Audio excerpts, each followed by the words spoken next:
The Me Too sexual harassment movement roiling the nation reached the doors of the White House on Monday, when three women who last year accused President Trump of sexual misconduct began a renewed public push to gain attention for their allegations. The three accusers were among more than a dozen who had initially come forward during the 2016 presidential campaign. The three reinvigorated their stories this week with an appearance on Megyn Kelly's NBC show, their first joint interview, and a subsequent news conference in Manhattan, in which they also called on Congress to investigate their claims. Their appeal occurs on the eve of a closely fought special U.S. Senate election in Alabama, where Roy Moore, the Republican nominee whom Trump has endorsed, is facing multiple accusations of sexual misconduct, and as 4 Senate Democrats have called on Trump to resign amid the allegations of harassment against him. The White House dismissed the allegations in a morning statement and an afternoon news conference, saying the president has previously denied any improprieties and arguing that the questions were already litigated as part of his ascension to the presidency. Several White House officials also said the West Wing was not particularly panicked, in part because none of the accusations were new. But some Trump aides, advisors and outside confidants are privately grappling with how to navigate the charged national environment over sexual misconduct, which may not pass anytime soon, and an increasingly aggressive Democratic Party. In this 2005 frame from video, Donald Trump prepares for an appearance on Days of Our Lives with actress Ariane Zucker. He is accompanied to the set by Access Hollywood host Billy Bush.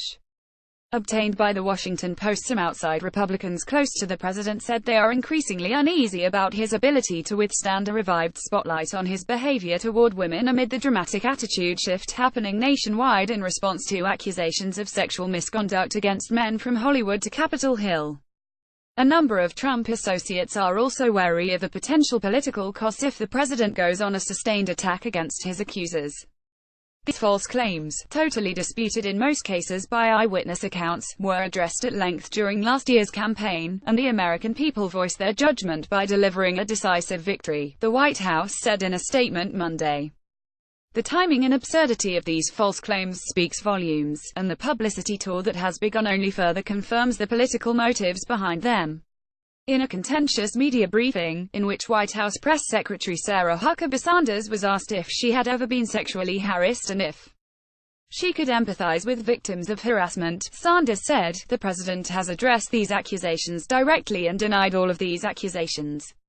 The allegations against Trump were made public after The Washington Post published an Access Hollywood recording last year capturing Trump boasting about grabbing women by the genitals.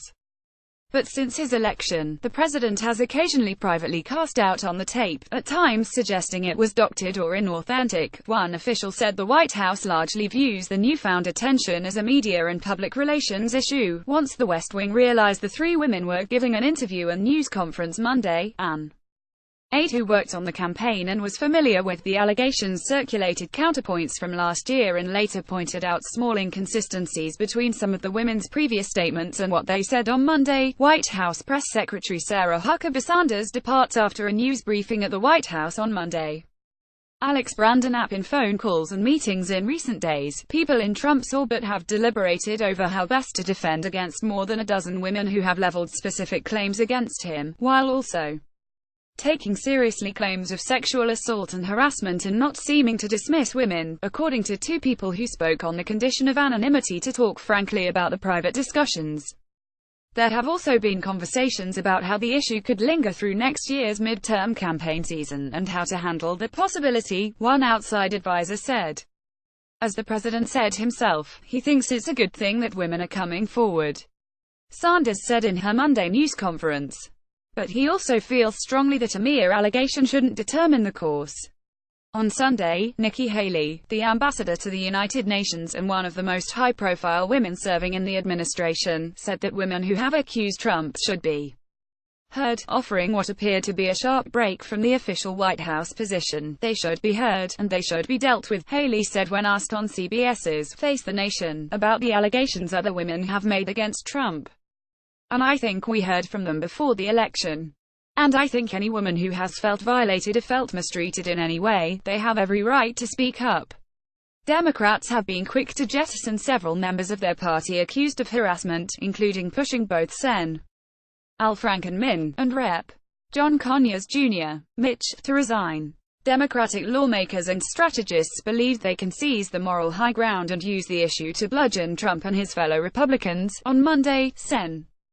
Kirsten Gillibrand Enway, widely viewed as a potential 2020 presidential candidate, became the fourth Democratic senator to call for Trump to resign over the allegations, but some in Trump's orbit believe the latest bout of negative publicity over the president's alleged misbehavior will probably pass. One Republican strategist in frequent touch with the White House said the West Wing was generally dismissive of the latest flare-up.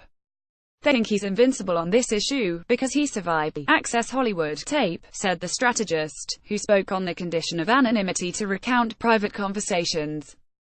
He was literally caught on tape saying he does this, it was a big deal, and he still won.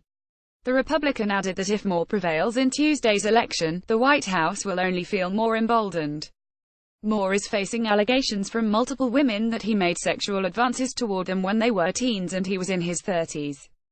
One of the accusers said she was 14 at the time.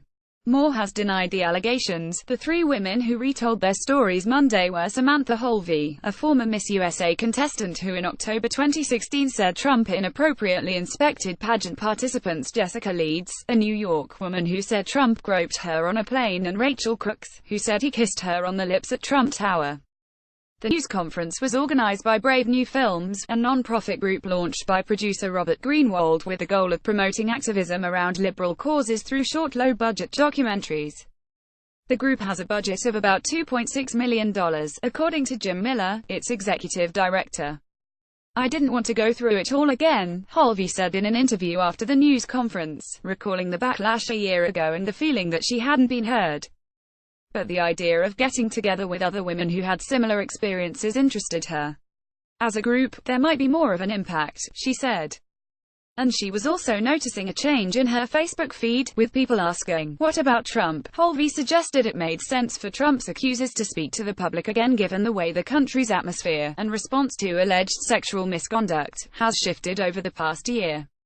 "Let's try round two," she said. "The environment's different. Let's try again," Sellers reported from New York. Robert Costa in Washington also contributed to this report.